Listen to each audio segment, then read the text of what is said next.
আসসালামু আলাইকুম। আমাদের চ্যানেলের নিয়মিত সংবাদে আপনাদের সবাইকে স্বাগত জানাচ্ছি। আমি শাবলা রহমান। দেশের বর্তমান অর্থনৈতিক পরিস্থিতি এবং সাধারণ মানুষের জীবনযাত্রার মান নিয়ে এই মুহূর্তে সবচেয়ে আলোচিত বিষয়গুলোর একটি হল সরকারি চাকরিজীবীদের নতুন বেতন কাঠামো বা নতুন পে স্কেল।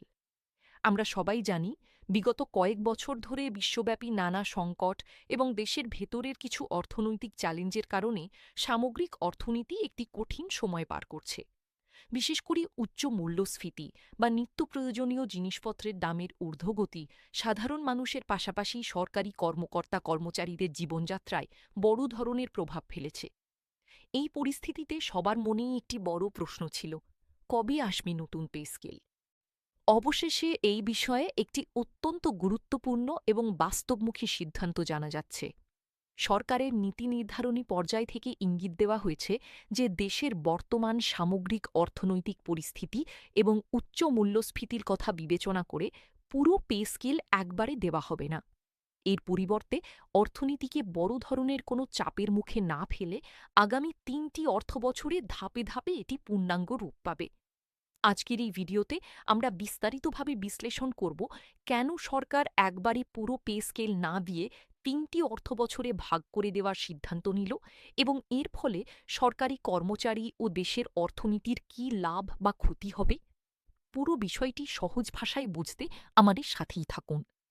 সবার প্রথমে আমাদের বুঝতে হবে সরকার কেন এই মুহূর্তে একবারে পুরো পে স্কেল দেওয়ার অবস্থান থেকে সরে এসেছে। এর মূল কারণ লুকিয়ে আছে আমাদের বর্তমান অর্থনৈতিক বাস্তবতার মধ্যে। গত কয়েক বছরে জ্বালানি তেলের মূল্যবৃদ্ধি, ডলার সংকট এবং আমদানি ব্যয়ের কারণে আমাদের দেশের বাজারে মূল্যস্ফীতি বা ইনফ্লেশন একটি বড় উদ্বেগের কারণ হয়ে দাঁড়িয়েছে। চাল, ডাল, তেল থেকে শুরু করে প্রতিটি নিত্যপ্রয়োজনীয় পণ্যের দাম এখন বেশ চড়া। এই অবস্থায় অর্থনীতিবিদরা সবসময় একটি বিষয়ে সতর্ক করে থাকেন, আর তা হল বাজারে যদি হঠাৎ করে প্রচুর পরিমাণ কাগজের টাকা বা ক্যাশ ফ্লো বেড়ে যায়, তবে মূল্যস্ফীতি আরও ভয়াবহ আকার ধারণ করতে পারে। ধরুন, এই মুহূর্তে দেশের লাখ লাখ সরকারি কর্মকর্তা কর্মচারীর বেতন এক ধাক্কায় অনেকটা বাড়িয়ে দেওয়া হলো। এর ফলে স্বাভাবিকভাবেই বাজারে টাকার সরবরাহ এক রাতে অনেক বেড়ে যাবে। যখন বাজারে প্রচুর টাকা চলে আসে, তখন মানুষের কেনাকাটার ক্ষমতা সাময়িকভাবে বেড়ে যায়। কিন্তু সেই তুলনায় যদি বাজারে পণ্যের সরবরাহ না বাড়ে, তবে বিক্রেতারা পণ্যের দাম আরও বাড়িয়ে দেয়। অর্থনীতিতে একে বলা হয় ডিমান্ড পুল ইনফ্লেশন। অর্থাৎ বেতন বাড়ার আনন্দের চেয়ে বাজারে জিনিসপত্রের দাম বাড়ার কষ্ট তখন আরও বেশি হয়ে দাঁড়ায়। সরকার ঠিক এই জায়গাটিতেই ভারসাম্য বজায় রাখতে চাচ্ছে। এবার আসুন আমরা আলোচনা করি এই ৩টি অর্থবছরে ধাপে ধাপে পে স্কেল দেওয়ার পরিকল্পনাটি আসলে কেমন হতে পারে। সরকারের পরিকল্পনা অনুযায়ী আগামী ৩টি বাজেটে এই পে স্কেলটি পূর্ণাঙ্গ রূপ পাবে। প্রথম অর্থবছরে মূল বেতনের একটি নির্দিষ্ট অংশ বা একটি বিশেষ অন্তর্বর্তীকালীন সুবিধা বা মহার্ঘ ভাতা যোগ হতে পারে। এর উদ্দেশ্য হল বর্তমান উচ্চ মূল্যস্ফীতির বাজারে সরকারি কর্মচারীরা যেন তাৎক্ষণিকভাবে কিছুটা আর্থিক স্বস্তি পান, অথচ সরকারের ওপর যেন হঠাৎ বিশাল আর্থিক চাপ না পড়ে। দেশের সামষ্টিক অর্থনীতি কিছুটা স্থিতিশীল হলে দ্বিতীয় ধাপে মূল বেতনের স্কেলটিকে পুনর্নির্ধারণ করা হতে পারে এবং এর সাথে আবাসন, চিকিৎসা বা অন্যান্য ভাতার পরিধি বাড়ানো হতে পারে। অর্থাৎ প্রথম বছরের সুবিধার সাথে আরও কিছু নতুন আর্থিক সুবিধা যুক্ত হবে। চূড়ান্ত বা তৃতীয় অর্থবছরে গিয়ে পুরো পে স্কেলটি তার পূর্ণাঙ্গ রূপ পাবে।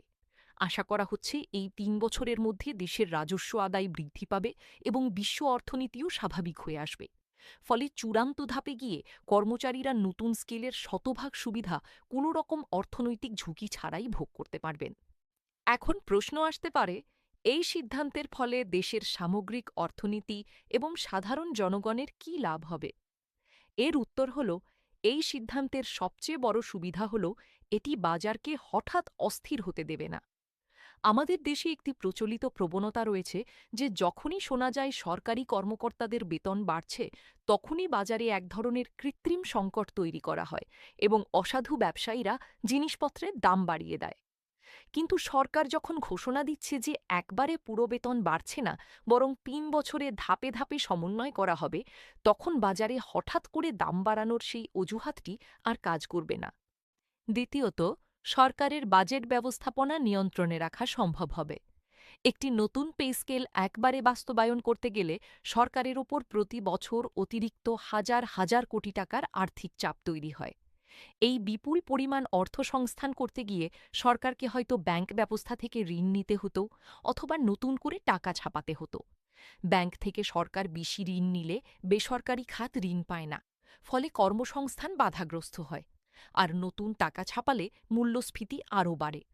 সুতরাং ৩ বছরে ধাপে ধাপে পে স্কেল দেওয়ার অর্থ হল সরকার তার আয়ের সাথে ব্যয়ের একটি চমৎকার ভারসাম্য তৈরি করছে।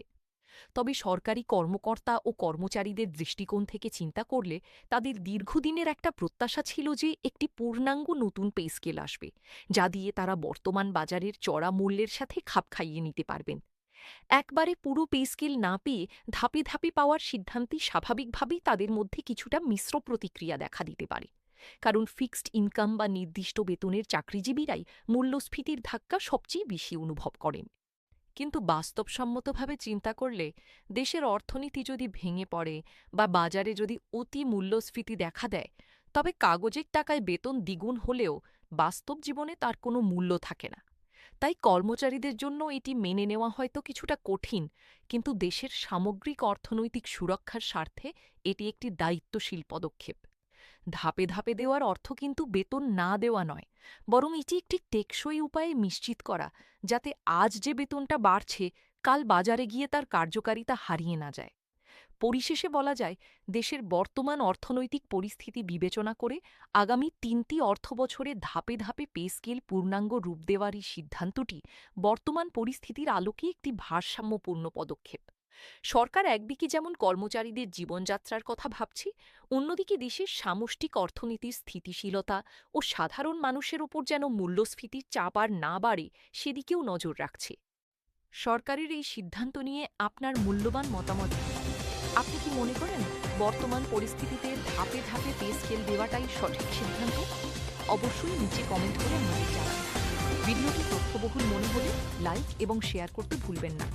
দেশের অর্থনৈতিক ও সামাজিক নানা বিষয়ের সঠিক ও বস্তুনিষ্ঠ বিশ্লেষণ সবার আগে পেতে আমাদের চ্যানেলটি সাবস্ক্রাইব করে পাশে থাকা বেল আইকনটি প্রেস করে রাখুন। আজ এখানেই বিদায় নিচ্ছি। সবাই ভালো থাকবেন, সুস্থ থাকবেন। ধন্যবাদ।